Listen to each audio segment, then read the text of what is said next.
Pessoal, bora começar o segundo tempo do canal Ligados no Flu, nesta terça-feira, dia 8 de abril de 2025.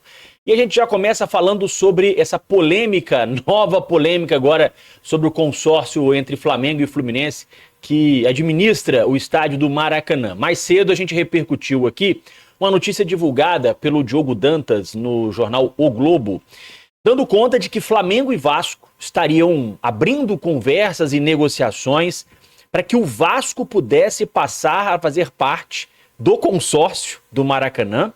Esse consórcio que foi, inclusive, homologado, né, pela Prefeitura do Estado do Rio de Janeiro, teve licitação, teve pregão, enfim, teve todo um processo burocrático que se arrastou aí por meses, e o consórcio Fluminense e Flamengo venceu essa licitação. Mas aí, segundo a notícia, o Vasco, né, estaria conversando com o Flamengo para entrar no consórcio e, com isso, meio que escantear o Fluminense dessa negociação aí, desse acordo entre a dupla, né, Flamengo e Fluminense. Segundo a matéria, né, o Flamengo e o Vasco passariam a ter, cada um, 40% das ações ali da operação do Maracanã, enquanto que o Fluminense ficaria com 20%. O Fluminense que hoje tem 35%, o Flamengo tem 65%. O Flamengo reduziria sua margem, o Fluminense perderia, né, parte do seu controle e ficaria com 20% só, o que seria um escândalo, né, se isso acontecesse, se o Fluminense permitisse isso. E aí, a gente repercutiu essa matéria e durante o dia, o Fluminense e o Flamengo emitiram notas desmentindo a informação publicada pelo jornalista Diogo Dantas do jornal O Globo. Eu vou começar com a nota divulgada pelo Fluminense, tá, dizendo que são inverídicas e totalmente infundadas as informações publicadas pelo colunista Diogo Dantas de O Globo na manhã desta terça-feira sobre conversas para a redivisão dos direitos de concessão do Maracanã. Tais conversas nunca existiram entre os clubes citados na nota e tal ideia não tem qualquer fundamento. Ainda segundo o Fluminense, os interesses dos clubes, tanto Fluminense quanto Flamengo, estão protegidos por cláusulas específicas. Portanto, sequer haveria fundamento para tais conversas. Ainda assim, cabe esclarecer: o modelo de divisão de receitas e despesas do Maracanã não está previsto no edital do governo do estado, tendo sido um acordo firmado entre Fluminense e Flamengo. Esse acordo prevê que qualquer terceiro que tenha interesse em ser sócio dos clubes no Maracanã precisa de autorização do Fluminense e do Flamengo. O acordo também prevê que qualquer terceiro tenha, no máximo, metade da participação do Fluminense. Então, se o Fluminense tem 35% e o Vasco, né, se fosse um interessado, só poderia ter a metade que o Fluminense tem. Hoje seria aí 17,5%, né? E não os 40% que estão falando na nota. O Fluminense não tem prejuízo decorrente da participação como acionista do Maracanã. O acordo assinado ontem, que é o acordo para permitir que o Vasco possa jogar no Maracanã, estabelece que os jogos entre os clubes Fluminense, Flamengo e Vasco serão disputados no Maracanã, com divisão de 50% a 50% de torcida, né, meio a meio, e que será respeitado o lado sul da torcida do Fluminense. O Vasco poderá pleitear também outros 4 jogos por ano em 2025 e 2026. Então o Fluminense desmente categoricamente a notícia, dizendo que são infundadas e que são inverídicas as informações. O Flamengo também emitiu nota, tá? Dizendo o seguinte: o Flamengo esclarece que não há qualquer fundamento na informação de que o Vasco possa integrar o consórcio que administra o Maracanã. Flamengo e Fluminense, sócios na sociedade de propósito específico, formaram um acordo pontual com o Vasco, permitindo que o clube utilize o estádio para que até 4 partidas nos anos de 2025 e 2026, desde que haja disponibilidade de condições adequadas para a realização dos jogos. Ou seja, o Vasco apenas assinou um acordo com Fluminense e Flamengo para que ele possa mandar 4 jogos no Maracanã por ano. Não há, portanto, qualquer discussão em curso sobre mudanças na composição societária do Maracanã. Então, Flamengo e Fluminense desmentindo categoricamente qualquer tipo de acordo ou conversa, ou negociação, ou qualquer coisa que seja, para que o Vasco possa, né, fazer parte do consórcio do Maracanã e para que o Vasco tenha mais controle do Maracanã do que o Fluminense. Porque, gente, seria realmente não só um absurdo, como seria um escândalo. Porque vocês imaginem, Fluminense e Flamengo formaram essa parceria, ó, já tem vários anos, quando ninguém queria pegar o Maracanã. O Vasco, na época, disse, não, nós temos São Januário. O Botafogo tá com o Newton Santos. E ninguém queria pegar o Maracanã, né? O Maracanã precisava de reforma, precisava de investimentos. Flamengo e Fluminense se juntaram, fizeram um acordo e os dois passaram a tomar conta do Maracanã, os dois investiram dinheiro, os dois colocaram grana para fazer reformas estruturais, reforma do gramado, acho que me parece que são 2 trocas por ano. Então tem todo um investimento por trás, né, dessa parceria de anos entre Flamengo e Fluminense.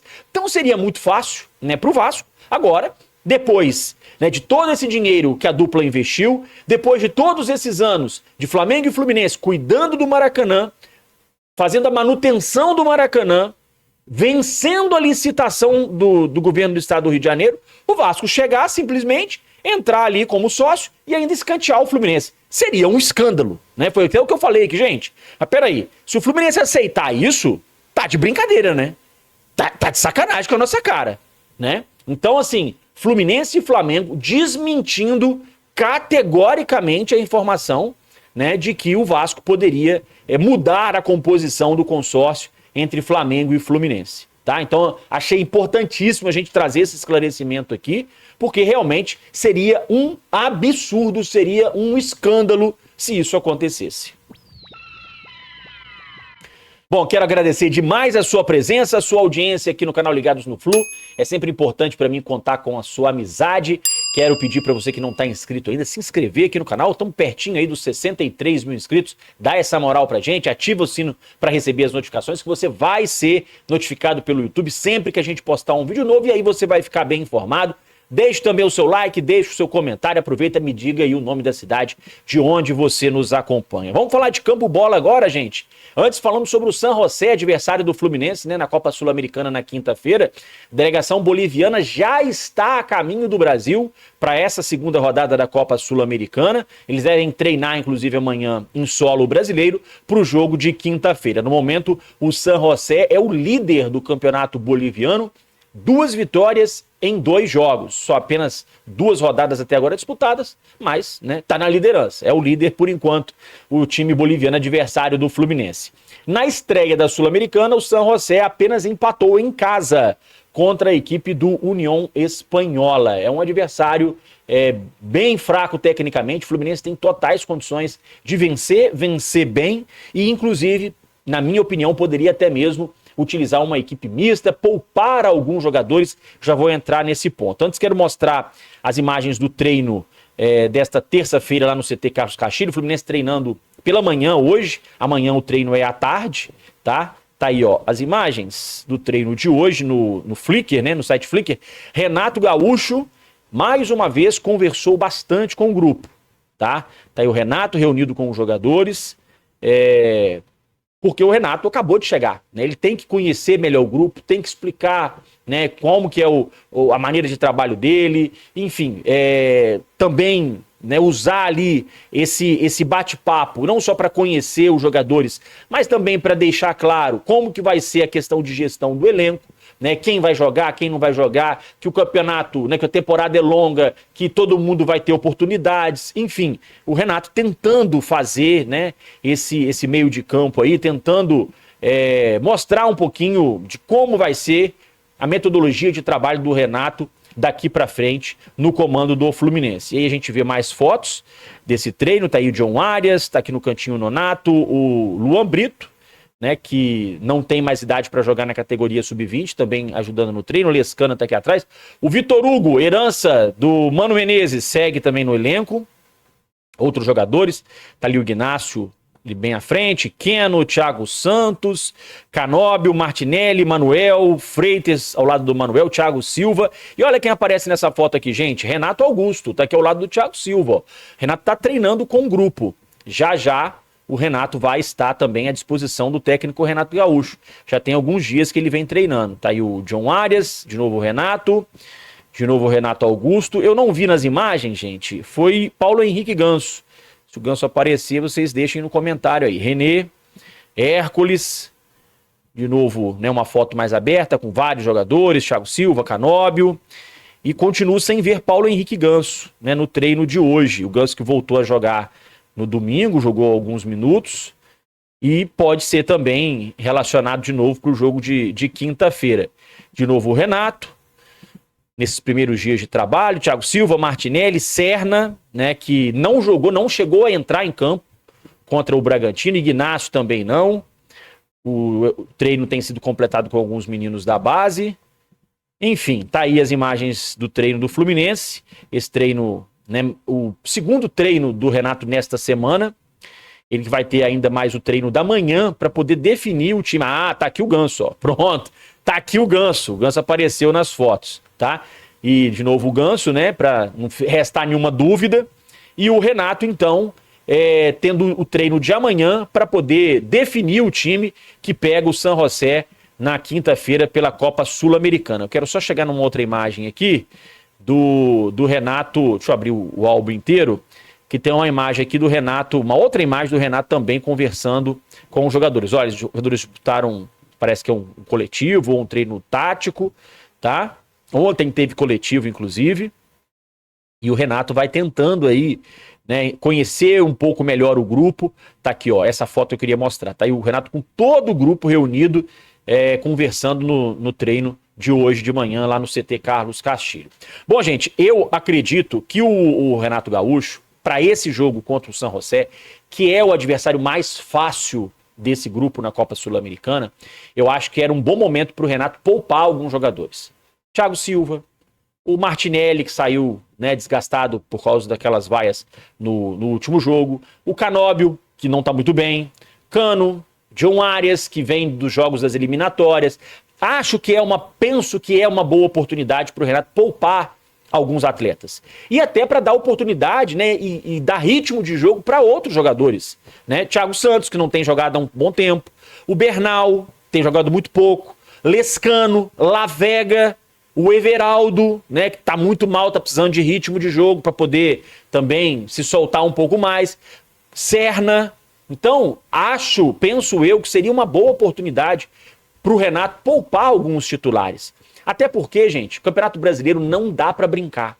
Apesar daquela fase famosa, né, do Renato lá na Libertadores de 2008, né, quando o Fluminense estava na zona de rebaixamento no Campeonato Brasileiro, mas estava na final da Libertadores, o Renato disse, né, depois que a gente ganhar a Libertadores, nós vamos brincar no Campeonato Brasileiro. O Fluminense perdeu a Libertadores e passou muita dificuldade. O Renato, inclusive, foi mandado embora durante o Brasileiro, para poder escapar do rebaixamento, foi fugir lá nas últimas rodadas.